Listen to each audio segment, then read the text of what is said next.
ಶ್ರೀ ಗುರುಭ್ಯೋ ನಮಃ. ಹರಿ ಓಂ. ನಮಸ್ಕಾರ ಎಲ್ಲರಿಗೂ. ನಿಮಗೆಲ್ಲ ಈಗಾಗಲೇ ಗೊತ್ತಿರೋ ಹಾಗೆ ನಾವು ವಿಷ್ಣು ಸಹಸ್ರನಾಮದ ಒಂದು ಸೀರೀಸನ್ನು ಮಾಡಬೇಕು ಅಂತ ಪ್ರಯತ್ನ ಪಡ್ತಾ ಇದ್ದೀವಿ. ಅದರಲ್ಲಿ ಆಲ್ರೆಡಿ ಮಕ್ಕಳು ಧ್ಯಾನ ಶ್ಲೋಕನ ಹೇಳಿದ್ದಾರೆ ಮತ್ತು ವಿಷ್ಣು ಸಹಸ್ರನಾಮದ ಬಗ್ಗೆ ಒಂದು ಸಣ್ಣ ವಿವರಣೆಯನ್ನು ಕೊಟ್ಟಾಗಿದೆ. ಇನ್ನು ಮುಂದೆ ವಿಷ್ಣು ಸಹಸ್ರನಾಮದಲ್ಲಿ ಬರುವಂಥ ಮುಖ್ಯವಾದ ಶ್ಲೋಕಗಳಿರಬಹುದು, ಅದರ ಅರ್ಥಗಳಿರ್ಬೋದು, ಅದನ್ನು ಹೇಳೋದಕ್ಕೆ ಪ್ರಯತ್ನ ಪಡ್ತೀವಿ. ಈ ಪ್ರಯತ್ನದಲ್ಲಿ ಯಾವುದೇ ಲೋಪದೋಷಗಳಿದ್ದರೆ ದಯವಿಟ್ಟು ನಿಮ್ಮ ಕಡೆಯಿಂದ ಒಂದು ಸಣ್ಣ ಕ್ಷಮೆ ಇರಲಿ. ಹಾಗೆ ನಿಮ್ಮ ಯಾವುದೇ ಸಲಹೆಗಳಿರ್ಬಹುದು, ಅಭಿಪ್ರಾಯಗಳಿರ್ಬೋದು, ಅದನ್ನು ದಯವಿಟ್ಟು ನಮಗೆ ತಿಳಿಸಿ. ಅದನ್ನು ಅಳವಡಿಸ್ಕೊಳ್ಳೋಕ್ಕೆ ಖಂಡಿತ ಪ್ರಯತ್ನ ಪಡ್ತೀವಿ. ಇನ್ನು ವಿಷ್ಣು ಸಹಸ್ರನಾಮ ಅನ್ನೋದು ಒಂದು ಬಹಳ ಶ್ರೇಷ್ಠವಾದಂಥ ಗ್ರಂಥ. ಇದು ಭೀಷ್ಮಾಚಾರ್ಯರಂಥ ಜ್ಞಾನಿಗಳಿಂದ ಅವರ ಅಗಾಧ ಅನುಭವದಿಂದ ಸೃಷ್ಟಿಯಾಗಿರುವಂಥ ಒಂದು ಜ್ಞಾನ ಭಂಡಾರ. ಈ ವಿಷ್ಣು ಸಹಸ್ರನಾಮನ ಕೇವಲ ಕೇಳೋದ್ರಿಂದನೇ ಸಾಕಷ್ಟು ಪ್ರಯೋಜನಗಳನ್ನು ನಾವು ಆಲ್ರೆಡಿ ನೋಡಿದ್ದೀವಿ, ಕೇಳಿದ್ದೀವಿ. ಆದರೆ ಅದನ್ನು ಪಠಿಸೋದ್ರಿಂದ ಅದರದ್ದು ಪ್ರಯೋಜನ ಇನ್ನೂ ಜಾಸ್ತಿ ಆಗತ್ತೆ. ಆದರೆ ಯಾಂತ್ರಿಕವಾಗಿ ನಾವು ಯಾವುದೇ ಕೆಲಸ ಮಾಡಿದ್ರೂ ಅದರಿಂದ ಯಾವುದೇ ಉಪಯೋಗ ಇರಲ್ಲ. ನಾವು ಏನನ್ನು ಪಠಿಸ್ತಾ ಇದ್ದೀವಿ, ಏನು ಹೇಳ್ತಾ ಇದ್ದೀವಿ, ಅದರ ಅರ್ಥನ ತಿಳ್ಕೊಂಡು ಆ ಕೆಲಸ ಮಾಡೋದ್ರಿಂದ ಅದರದ್ದು ಪ್ರಯೋಜನ ದುಪ್ಪಟ್ಟಾಗತ್ತೆ ಅನ್ನೋದು ನಮ್ಮ ನಂಬಿಕೆ. ಇಂತಹ ಒಂದು ಮಹಾನ್ ಕಾರ್ಯದಲ್ಲಿ ನಮ್ಮದೊಂದು ಪುಟ್ಟ ಪ್ರಯತ್ನ. ಹೀಗೆ ವಿಷ್ಣು ಸಹಸ್ರನಾಮ ಶ್ಲೋಕದ ಬಗ್ಗೆ ತಿಳ್ಕೊಳ್ಳೋದಾದರೆ ಅದರಲ್ಲಿ ಒಂದು 3 ಭಾಗವಾಗಿ ವಿಷ್ಣು ಸಹಸ್ರನಾಮನ ವಿಭಾಗಿಸಬಹುದು. ಮೊದಲು ಪೂರ್ವ ಪೀಠಿಕೆ ಅಂತ ಬರುತ್ತೆ.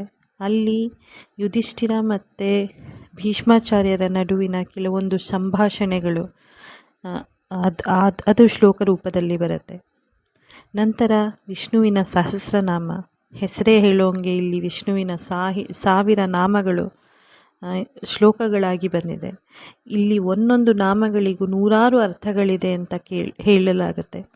ಆದರೆ ಎಲ್ಲ ಅರ್ಥಗಳನ್ನು ಅರ್ಥ ಮಾಡ್ಕೊಳ್ಳೋಕ್ಕೆ, ಎಲ್ಲ ಅರ್ಥಗಳನ್ನು ಹೇಳೋದು ತುಂಬಾ ಕಷ್ಟ. ಅದರಿಂದ ಪ್ರಸ್ತುತ ಸಮಾಜಕ್ಕೆ, ಈಗ ನಮ್ಮ ಬದುಕಿನ ಬೆಳವಣಿಗೆಗೆ, ನಮ್ಮ ಆಂತರಿಕ ಬೆಳವಣಿಗೆಗೆ ಎಷ್ಟು ಸಮರ್ಪಕವೋ ಅಷ್ಟು ಅರ್ಥವನ್ನು ಹೇಳೋದಕ್ಕೆ ಪ್ರಾಮಾಣಿಕವಾಗಿ ಪ್ರಯತ್ನ ಪಡ್ತೀವಿ. ಅದರ ನಂತರ ಬರುತ್ತೆ ಫಲಶ್ರುತಿ. ಈ ವಿಷ್ಣು ಸಹಸ್ರನಾಮ ಶ್ಲೋಕಗಳ ಮಹತ್ವ ಏನು, ಅದನ್ನು ಜಪಿಸೋದ್ರಿಂದ, ಅದನ್ನು ಪಠಿಸೋದ್ರಿಂದ, ಕೇಳೋದ್ರಿಂದ ನಮಗೆ ಆಗುವಂಥ ಪ್ರಯೋಜನಗಳೇನು ಅನ್ನೋದ್ರ ಬಗ್ಗೆ, ಅದರ ಪ್ರತಿಫಲ ಏನು ಅನ್ನೋದ್ರ ಬಗ್ಗೆ ಶ್ಲೋಕಗಳಿದೆ. ಇದನ್ನೆಲ್ಲ ಒಟ್ಟಿಗೆ ಸೇರಿ ಕಲಿತಾ ಹೋಗೋಣ. ಇವತ್ತಿನ ವಿಡಿಯೋನಲ್ಲಿ ನಾವು ಪೂರ್ವ ಪೀಠಿಕೆಯ 3 ಶ್ಲೋಕಗಳು ಮತ್ತು ಅದರ ಅರ್ಥಗಳನ್ನು ಕಲ್ತ್ಕೊಳ್ತಾ ಹೋಗೋಣ.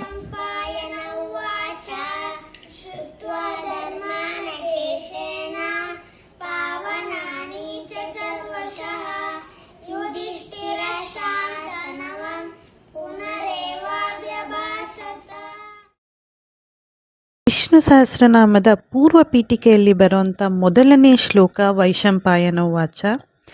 ಈ ಶ್ಲೋಕದ ಅರ್ಥ ಏನಂದರೆ, ವೈಶಂಪಾಯನನವರು ಹೇಳ್ತಾರೆ. ಹಾಗಂದಾಗ ನಮಗೆ ಆ ಪ್ರಶ್ನೆ ಬರೋದು ಸಾಮಾನ್ಯ. ವೈಶಂಪಾಯನ ಅಂದರೆ ಯಾರು? ವೈಶಂಪಾಯನ ಅಂದರೆ ವೇದವ್ಯಾಸರ ಪ್ರಮುಖ 5 ಶಿಷ್ಯರುಗಳಲ್ಲಿ ಒಬ್ಬರು.